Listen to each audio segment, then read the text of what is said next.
नमस्कार दोस्तों, बहुत बहुत स्वागत है मोतिहारी स्टडी पॉइंट में।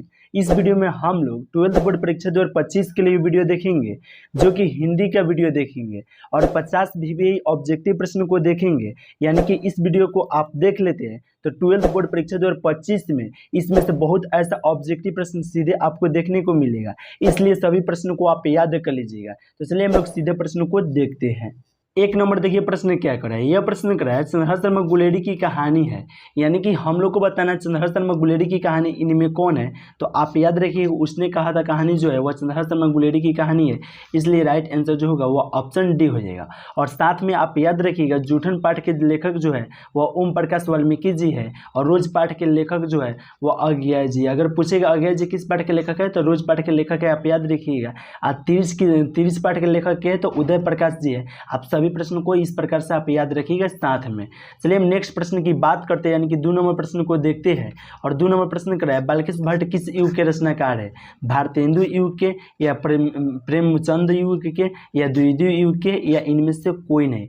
तो आप याद रखिएगा, बालकृष्ण भट्ट जी जो है वह भारतेंदु युग के रचनाकार है, इसलिए राइट आंसर जो होगा वह ऑप्शन ए हो जाएगा।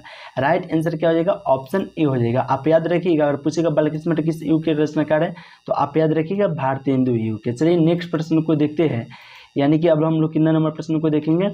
देखिए इससे थोड़ा ज़्यादा लिखा रहेगा।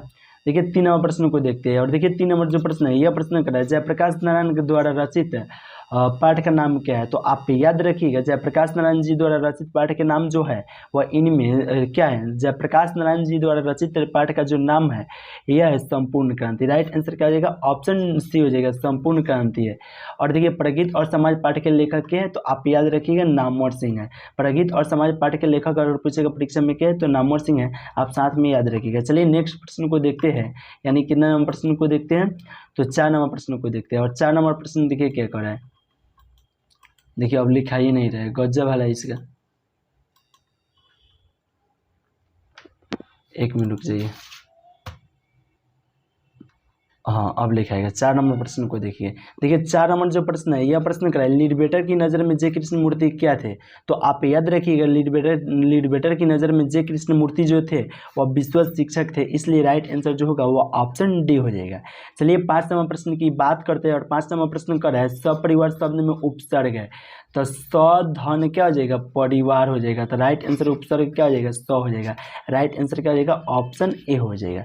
चलिए नेक्स्ट प्रश्न को देखते हैं, यानी कि 6 नंबर प्रश्न को देखते हैं। और 6 नंबर प्रश्न करा है अधपाका शब्द में उपसर्ग है, तो अधपाका में उपसर्ग क्या हो जाएगा? अधधन पाका हो जाएगा। तो उपसर्ग कौन है? तो किसी मूल शब्द के पहले जो शब्द बनता है उसे उपसर्ग कहते हैं, तो अध हो जाएगा। राइट आंसर क्या हो जाएगा? ऑप्शन ए हो जाएगा। चलिए 7 नंबर प्रश्न की बात करते हैं। और 7 नंबर प्रश्न देखिए क्या कर रहा है। यह प्रश्न कर रहा है बड़वाया रामायण किसकी रचना है? तो आप याद रखिएगा, बड़वाया रामायण जो है वह तुलसीदास जी का रचना है, इसलिए राइट आंसर जो होगा वह ऑप्शन सी हो जाएगा। चलिए 8 नंबर प्रश्न को देखते हैं। और 8 नंबर प्रश्न कर रहा है बीजा के रचयिता कौन है? तो आप याद रखिएगा, बीजा के रचयिता जो है वह कबीरदास जी है, इसलिए राइट आंसर जो होगा वह ऑप्शन बी हो जाएगा। चलिए 9 नंबर प्रश्न की बात करते हैं। ओ सदा नीरा किस निबंध किस विद्या के अंतर्गत आते हैं? तो ओ सदा नीरा जो है वह निबंध के अंतर्गत आता है, इसलिए राइट आंसर जो होगा वह ऑप्शन बी हो जाएगा। अगर यहीं पे पूछेगा ओ सदा नीरा के पाठ के लेखक क्या है तो आप याद रखिए, कमेंट करके बताइएगा की है।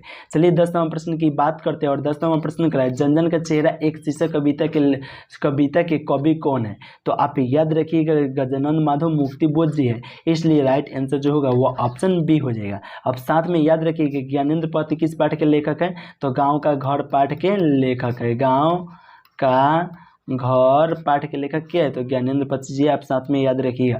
चलिए नेक्स्ट प्रश्न को देखते हैं, यानी कि 11 नंबर प्रश्न की बात करते हैं। यह प्रश्न करें सिपाही की माँ के रचयिता कौन है? तो आप याद रखिएगा मोहन राकेश जी है, इसलिए राइट आंसर जो होगा वह ऑप्शन ए हो जाएगा। साथ में याद रखिएगा अज्ञा जी किस पाठ के लेखक है?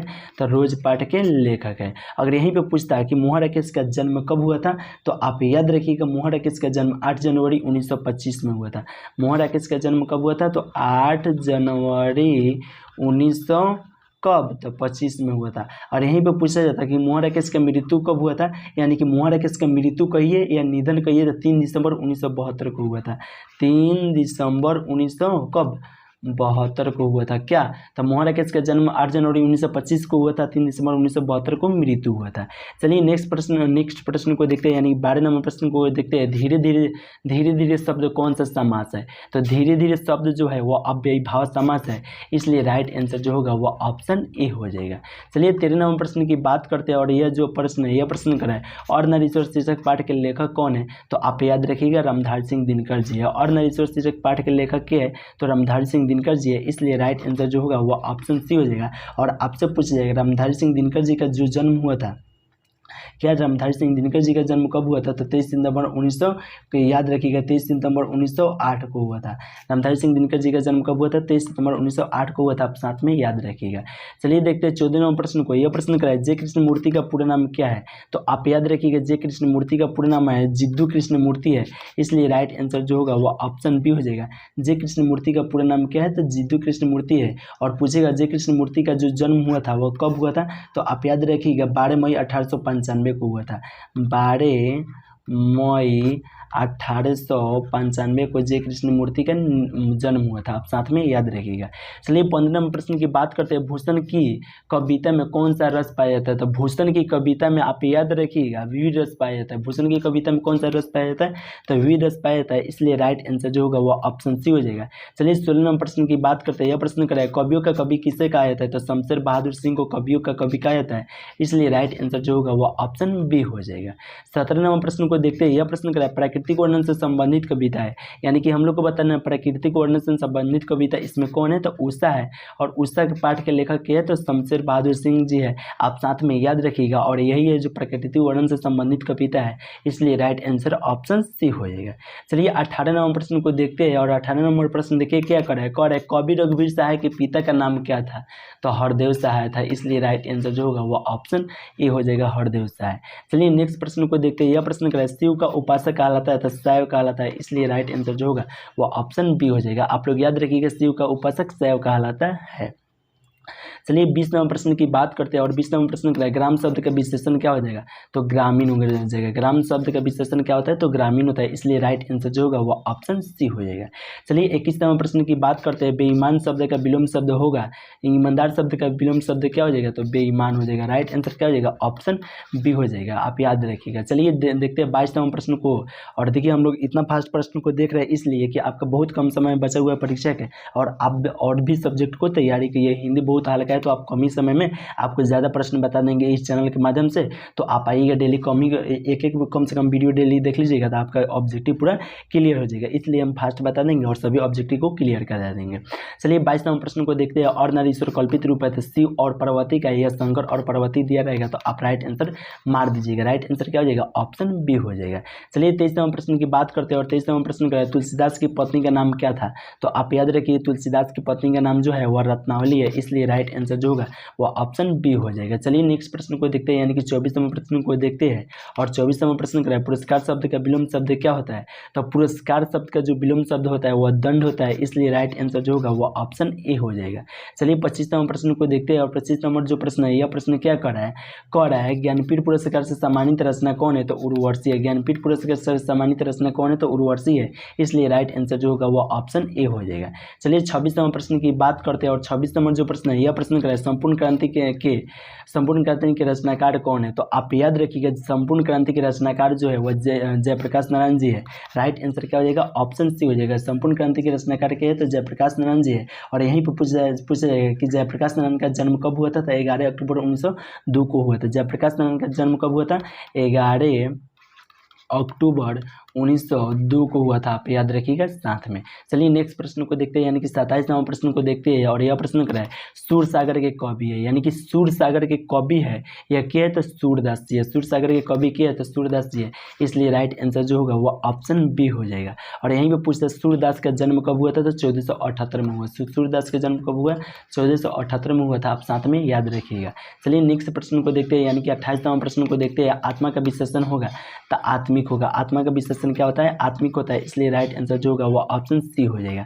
चलिए नेक्स्ट प्रश्न को देखते हैं, यानी कि 28वां प्रश्न को देखते हैं। 28वां प्रश्न क्या है, भूषण को भूषण की उपाधि किसने दी थी, यानी कि भूषण को भूषण की उपाधि किसने दी थी, तो आप याद रखिएगा राजा रुद्र शाह ने दिए थे, इसलिए राइट आंसर जो होगा वो ऑप्शन सी हो जाएगा। चलिए 30वां प्रश्न की बात करते हैं, और 30 नंबर जो प्रश्न है, यह प्रश्न क्या है, भूषण किस काल के कवि माने जाते हैं, तो आप याद रखिएगा भूषण जो है वो रीतिकाल के कवि माने जाते हैं, इसलिए राइट आंसर जो होगा वो ऑप्शन ए हो जाएगा। चलिए 31वां प्रश्न की बात करते हैं। 31वां प्रश्न क्या है, उसने कहा था कहानी के नायक कौन है, तो लाहना सिंह है, इसलिए राइट आंसर जो होगा वो ऑप्शन ए हो जाएगा। चलिए 32वां प्रश्न को देखते हैं, और 32 नंबर जो प्रश्न है, यह प्रश्न क्या है, रघुवीर सहाय का जन्म स्थान है, यानी कि रघुवीर सहाय जो है उनका जन्म स्थान कहाँ है, तो लखनऊ में है, इसलिए राइट आंसर जो होगा वो ऑप्शन सी हो जाएगा। चलिए 33वां प्रश्न को देखते हैं, और 33वां प्रश्न बहुत ही महत्वपूर्ण प्रश्न है। यह प्रश्न क्या है, मालती के पति का नाम क्या था, तो महेश्वर था, आप याद रखिएगा, और तो राइट आंसर क्या हो जाएगा, ऑप्शन सी हो जाएगा। या पूछेगा महेश्वर की पत्नी का नाम क्या था, तो आप याद रखिएगा मालती था। इस प्रकार से भी प्रश्न पूछेगा तो आप छोड़िएगा नहीं, मार दीजिएगा। चलिए 34वां प्रश्न की बात करते हैं, और 34वां प्रश्न क्या है, रोज कहानी के कहानीकार किए है, तो अज्ञा जी है, इसलिए राइट आंसर जो होगा वो ऑप्शन ए हो जाएगा। मोआ राकेश किस पाठ के लेखक है, तो आप याद रखिएगा सिपाही की माँ पाठ के लेखक है, और बालकृष्ण भट्ट जी किस पाठ के लेखक है, तो बातचीत पाठ के लेखक है, आप साथ में याद रखिएगा।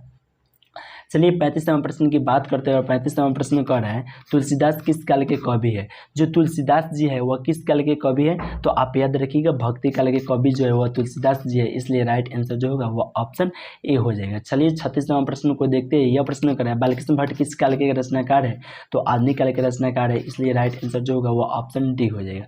बालकृष्ण भट्ट किस काल के रचनाकार है, तो आधुनिक काल के रचनाकार है। देखिए 37वां प्रश्न की बात करते हैं। उसने कहा था कहानी किस वर्ष की है, तो 1915 के है। उसने कहा था कहानी किस वर्ष की है, तो 1915 के, इसलिए राइट आंसर जो होगा वो ऑप्शन ए हो जाएगा। चलिए 38वां प्रश्न को देखते हैं, और 38 नंबर जो प्रश्न है, यह प्रश्न क्या कह रहा है, अनुराग का विलोम शब्द होगा, यानी कि अनुराग का विलोम शब्द क्या होता है, तो विराग होता है। आप याद रखिएगा अनुराग का विलोम शब्द क्या होता है, तो विराग होता है, इसलिए राइट आंसर जो होगा वो ऑप्शन बी हो जाएगा। और 39वां प्रश्न की बात करते हैं। यह प्रश्न क्या है, आसमान टूटना मुहावरे का अर्थ है, तो आसमान टूटना मुहावरे का अर्थ होता है अचानक मुसीबत आना, इसलिए राइट आंसर जो होगा वो ऑप्शन बी हो जाएगा, अचानक मुसीबत आना। चलिए 40वां प्रश्न की बात करते हैं, और 40वां प्रश्न क्या है, इनमें से कौन सी रचना जगदीश चंद्र माथुर की है, तो आप याद रखिएगा जगदीश चंद्र माथुर की रचना जो है वो सदनीरा है, इसलिए राइट आंसर जो होगा वो ऑप्शन सी हो जाएगा। बातचीत पाठ के लेखक है तो बालकृष्ण भट्ट जी है, और तीर्थ पाठ के लेखक के जो है वो उदय प्रकाश जी है, आप साथ में याद रखिएगा।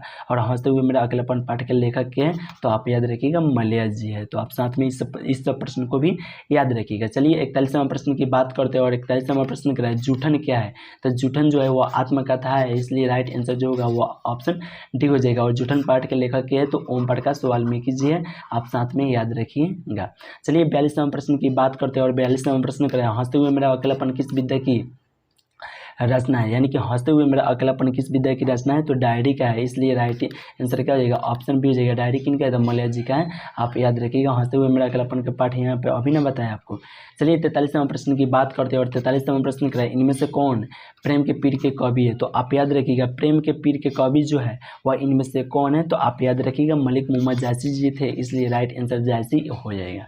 चलिए 44वां प्रश्न की बात करते हैं, और 44 नंबर जो प्रश्न है, यह प्रश्न क्या है, सूरदास किस भाषा के कवि है, तो आप याद रखिएगा सूरदास जो है वह ब्रज भाषा के कवि है। सूरदास किस भाषा के कवि है, तो ब्रज भाषा के कवि है, इसलिए राइट आंसर जो होगा वह ऑप्शन बी हो जाएगा। चलिए 45वां प्रश्न की बात करते हैं, और 45वां प्रश्न के तुलसीदास के बचपन का नाम क्या था, तो राम बोला था। तुलसीदास के बचपन का नाम क्या था, तो राम बोला था, इसलिए राइट आंसर ऑप्शन ए हो जाएगा। चलिए 46वां प्रश्न की बात करते हैं। यह प्रश्न क्या है, नाभादास के दीक्षा गुरु कौन है, तो स्वामी अग्रदास जी है। नाभादास के दीक्षा गुरु के है तो स्वामी अग्रदास जी है, इसलिए राइट आंसर ऑप्शन बी हो जाएगा। चलिए 47वां प्रश्न की बात करते हैं, पुत्र वियोग किसकी रचना है, तो आप याद रखिए पुत्र वियोग सुभद्रा कुमारी चौहान का है। अगर पूछा जाएगा परीक्षा में कि पुत्र वियोग जो रचना है वह किनका है, तो आप याद रखिएगा सुभद्रा कुमारी चौहान जी का है। और यहीं पे पूछा जाएगा पुत्र वियोग जो रचना है और सुभद्रा कुमारी चौहान का है। और सुभद्रा कुमारी चौहान का जन्म कब हुआ था, तो 16 अगस्त 1904 में हुआ था। कब हुआ था, 16 अगस्त 1904 1904 में हुआ था। आप साथ में याद रखिएगा। सुभद्रा कुमारी चौहान का जन्म कब हुआ था? 16 अगस्त 1904 में। चलिए 48वां प्रश्न की बात करते हैं। और 48वां प्रश्न का शिक्षा शीर्षक निबंध के रचनाकार कौन है? तो जय कृष्ण मूर्ति जी है। शिक्षा शीर्षक निबंध के रचनाकार क्या है? तो जय कृष्ण मूर्ति जी है। आप याद रखिएगा और परीक्षा में पूछा जाएगा। तो चलिए नेक्स्ट प्रश्न को देखते हैं, यानी कि 49वां प्रश्न को देखते हैं। और 49 नंबर जो प्रश्न है, यह प्रश्न का संपूर्ण क्रांति का नारा किसने दिया था? तो आप याद रखिएगा जयप्रकाश नारायण ने दिए थे, इसलिए राइट आंसर ऑप्शन बी हो जाएगा। चलिए 50वां प्रश्न को देखते हैं। रोज कहानी की नायिका कौन है? तो आप याद रखिएगा मालती है, इसलिए राइट आंसर क्या हो जाएगा? ऑप्शन ए हो जाएगा। और दोस्तों आप इसका CW यानी कि कमेंट वर्ड आपको दिया जा रहा है और इस नंबर पर आप मैसेज कीजिएगा तो आपके पास बिल्कुल फ्री में PDF भेज दिया जाएगा। तो इस नंबर पर आप मैसेज कीजिए और इसी वीडियो में से यह प्रश्न लिया गया है और अच्छे से वीडियो देखे होंगे तो आप इसका आंसर बता दे सकते हैं कि रोज कहानी के कहानीकार कौन है? अज्ञा जी है या मोहन राकेश जी या मौर्य जी या बालकृष्ण भट्ट जी। और देखते हैं किसमें कितना दम है कि क्वेश्चन देके ऑप्शन ए हो जाएगा या ऑप्शन बी हो जाएगा या ऑप्शन सी हो जाएगा या ऑप्शन डी हो जाएगा। आप आंसर देते हैं, देखते हैं सबसे पहले क्या आंसर देते हैं। तो चलिए दोस्तों यहीं पे वीडियो समाप्त करते हैं। बाकी आपको वीडियो कैसा लगा आप कमेंट करके जरूर बताइए और कौन सा चैप्टर के आपका हिंदी का कौन सा चैप्टर के आपके लिए वीडियो बना दे आप कमेंट करके यह भी बताइएगा तो आपके लिए बना देंगे। चलिए फिर मिलते हैं नेक्स्ट वीडियो में।